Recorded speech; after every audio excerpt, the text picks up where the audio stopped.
जय श्री राम प्रिय साथियों। पंकज कलखुड़िया यूट्यूब चैनल में आप सभी दर्शकों का हार्दिक स्वागत है।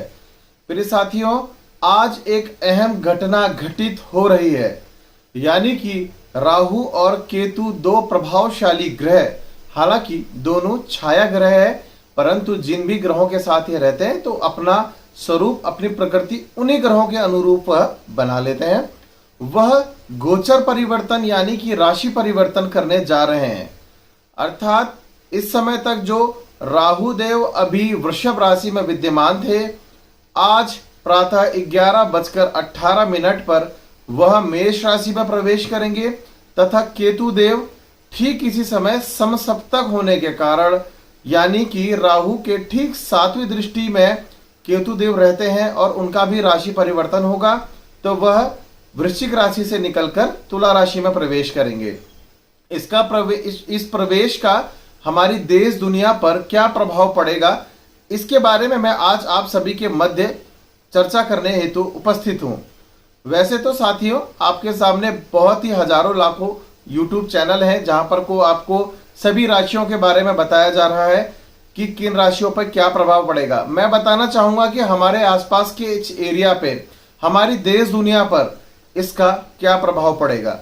तो साथियों, सबसे पहले समझें कि राहु और केतु है क्या।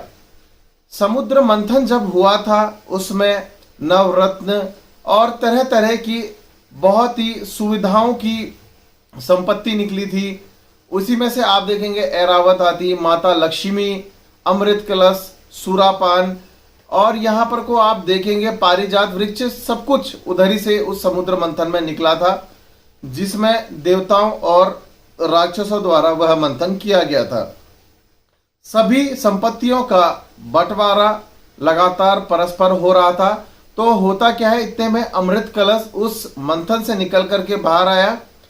इस पर राक्षसों में और देवताओं में, दोनों में युद्ध होने की स्थिति का निर्माण होने लगा कि अमृतपान हम ही करेंगे। तो ऐसे में देवताओं ने भगवान विष्णु से गुहार लगाई कि आप इस परेशानी का समाधान करें। तो ऐसी स्थिति में भगवान विष्णु अपना मोहिनी रूप लेकर के देवताओं और दानवों के मध्य बैठ गए और उसके बाद उन्होंने अपने मोहिनी रूप में नृत्य करते हुए दोनों दलों को सुरापान और अमृतपान कराया। सुरापान में यानी कि आप कह सकते हैं कि जो शराब है, शराब वह दानवों को पिलाने लगे और अमृत वह देवताओं को पिलाने लगे। इतने में ही स्वरभानु नाम का एक राक्षस, उसे आभास हुआ कि वह सेम कलश में से अमृत और शराब निकलते हुए देख रहा है, तो इसका मतलब दानवों के संग कुछ ना कुछ यहाँ पर छल किया जा रहा है। तो ऐसी स्थिति में उसने देवताओं का रूप धारण किया और सूर्य एवं चंद्रमा के मध्य जाकर के पंक्ति में बैठ गया।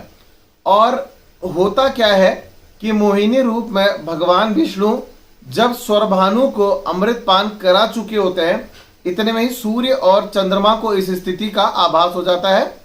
तो वह तुरंत भगवान विष्णु को इस बारे में अवगत कराते हैं और भगवान विष्णु अपने सुदर्शन चक्र से उनका सर अलग कर देते हैं।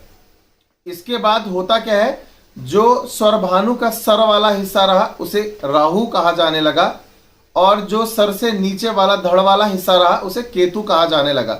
अमृतपान तो कर लिया था, इसलिए उसे ग्रहों की श्रेणी में ब्रह्मा जी ने रखना पड़ा। इसलिए नवग्रह में जो दो राक्षस ग्रह भी होते हैं, जो प्रमुख रूप से राक्षस ग्रह माने गए, यानी कि छाया ग्रह जो है राहु और केतु, इसका प्रभाव कभी भी छाया के अनुसार, यानी कि जिस भी हाउस में वो कुंडली के बैठते हैं उस प्रकार का परिणाम वह अन्य ग्रहों के हिसाब से देना प्रारंभ कर देते हैं।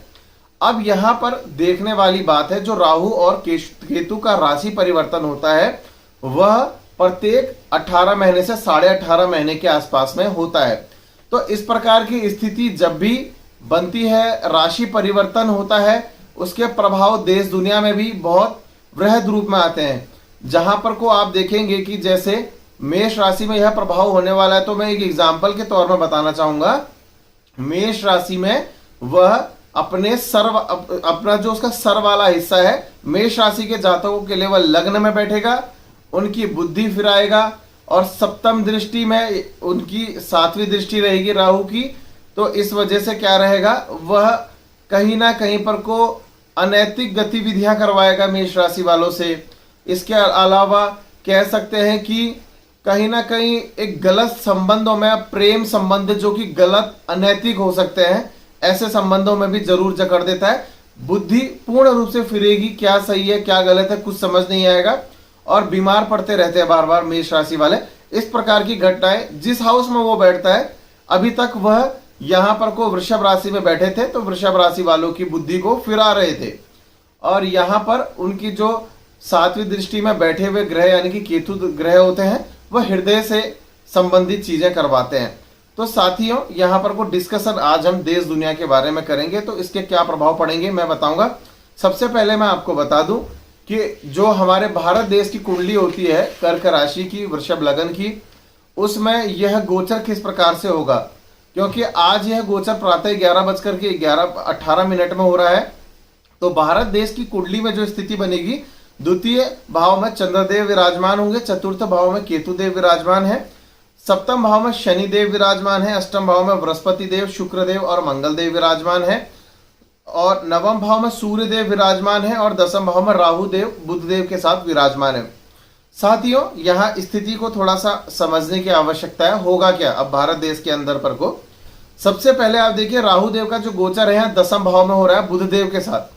तो राहु देव क्या है, टेक्निकल चीजों के लॉर्ड हैं, राजनीति के लॉर्ड हैं। साथ ही में यहाँ बुध देव भी बैठे हुए हैं।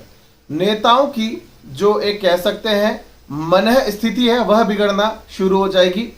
उन्हें समझ नहीं आएगा कि उनके लिए क्या फैसले उचित हैं, क्या फैसले अनुचित हैं।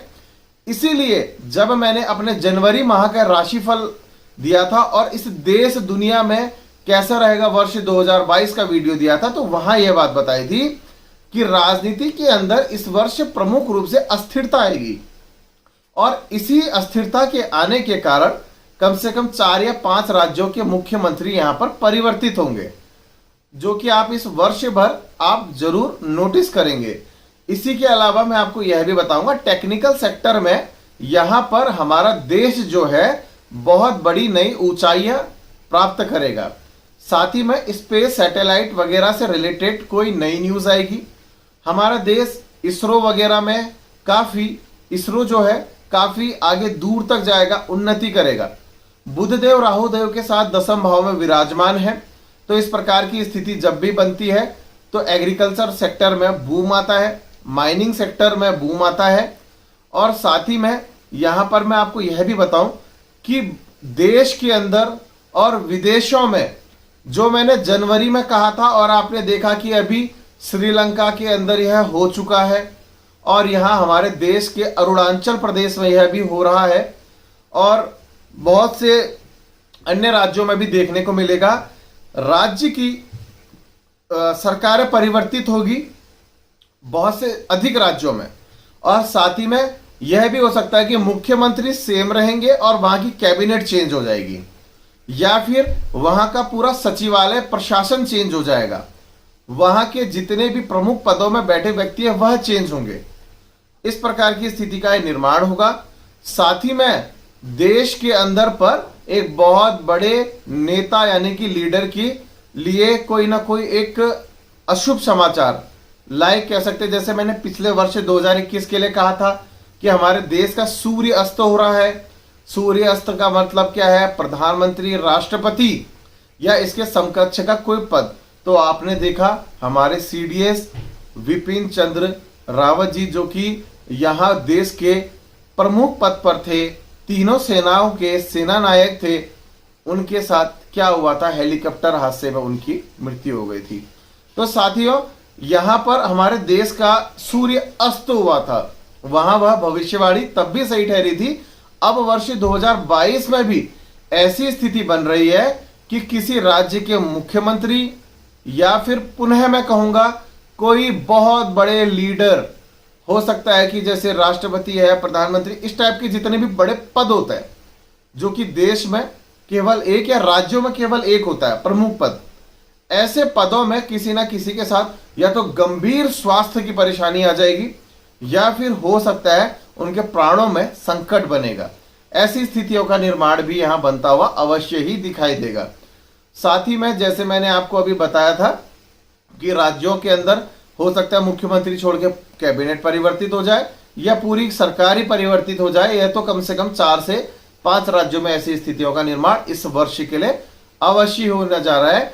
जो कि वर्ष कहें तो यानी कि जो राहु केतु का जो हमारा गोचर आगामी 18 माह के लिए रहेगा, यहाँ से अप्रैल से लेकर के जो आने वाले अगले 18 माह रहेंगे, यानी कि अक्टूबर 2023 तक का जो यह समय अब बनेगा।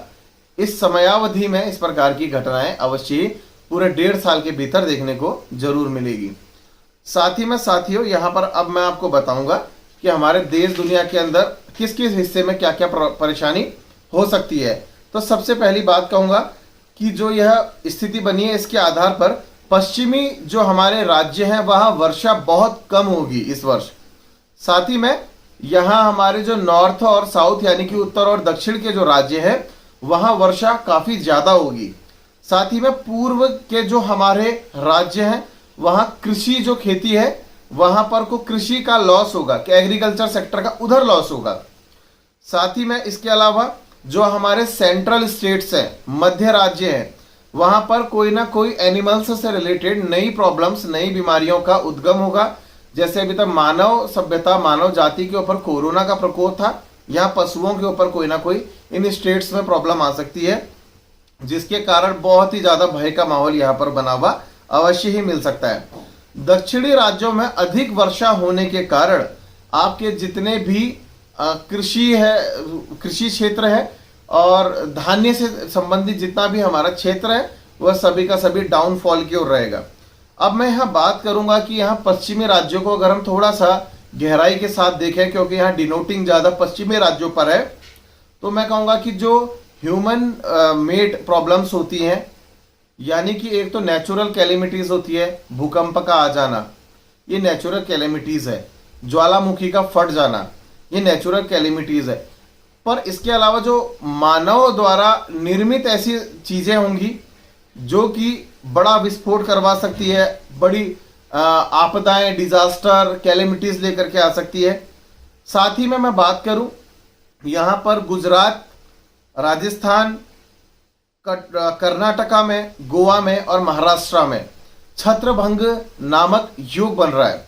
ऐसी स्थिति में क्या होता है, यहाँ के किसी सीएम या बड़े लीडर की मृत्यु का योग बन रहा है और साथ ही में यहाँ सरकार परिवर्तन होने की संभावना इन राज्यों में ज्यादा रहेगी और जो रूलिंग पार्टी है उनके लिए बहुत प्रॉब्लम आ रही है इन 18 मंथ में।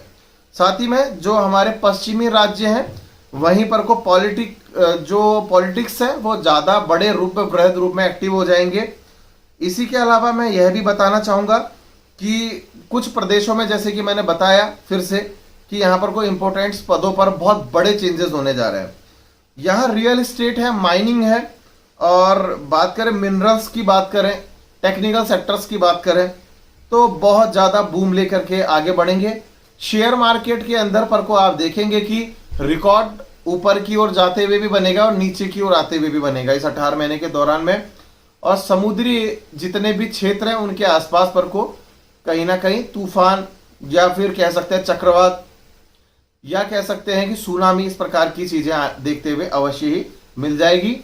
साथ ही में इस वर्ष पूरे 18 माह के दौर पे लोग छोटी छोटी चीजों में भी बड़ा सेलिब्रेशन करेंगे। किसी का बर्थडे है, नॉर्मली 4 लोगों पे होता था तो वो 40 लोगों पे होने लग जाएगा। बड़े बड़े ऑर्गेनाइजेशन, बड़े बड़े लेवल में ऑर्गेनाइज होंगी पार्टीज। और साथ ही में मैं यह भी कहूंगा कि ट्रैवलिंग सेक्टर जो है बहुत बूम करेगा। एयर सेक्टर, एयरलाइंस का जो सेक्टर है वो काफी बूम करेगा। इसके साथ ही एजुकेशनल एंटरटेनमेंट में काफी अच्छा ग्रोथ यहाँ देखने को मिलने वाला है। और इकोनॉमिक ग्रोथ जो है इस 18 महीने के लास्ट की ओर को कुछ बहुत ठीक होती हुई नजर आएगी। साथ ही में मैं यह भी कहूंगा कि इस समय पर जो धातुएं हैं वो बहुत ज्यादा महंगी हो जाएंगी। मेटल जिसको बोला जाता है, सोना है, चांदी है, लोहा है, पेट्रोल जो कि जमीन से निकलने वाला माइनिंग सेक्टर का है, पेट्रोल है, डीजल है और आपका गैस है। तो हर प्रकार की चीज जो धरती से निकलती हैं वह भी काफी मोर एक्सपेंसिव हो जाएंगी। तो ये सारी चीजें जो हैं ये तो रहेगा पर टेक्निकल सेक्टर बूम होने के कारण कोई नए वायरस का जन्म और साथ ही में कोई एक नया प्लेटफॉर्म सोशल मीडिया के अंदर रातों रात ऊपर उठ जाएगा। सपोज करें यूट्यूब जब अपने समय पर को आया था, यूट्यूब रातों रात बूम करा था, फेसबुक जो आया था, माइक्रोसॉफ्ट आया था, ये जिस प्रकार के 3 मैंने प्लेटफॉर्म बताए, इसी प्रकार का कोई एक नया प्लेटफॉर्म जन्म लेगा जो कि लंबे समय तक का सोशल मीडिया की दुनिया में राज करेगा और इन पुराने प्लेटफॉर्म से काफी आगे चला जाएगा इस वर्ष 2022 में। साथियों, आज की वीडियो में बस इतना ही। बहुत जल्द अन्य अदर वीडियोस में आप सभी के साथ मुलाकात करेंगे। धन्यवाद एवं जय श्री राम।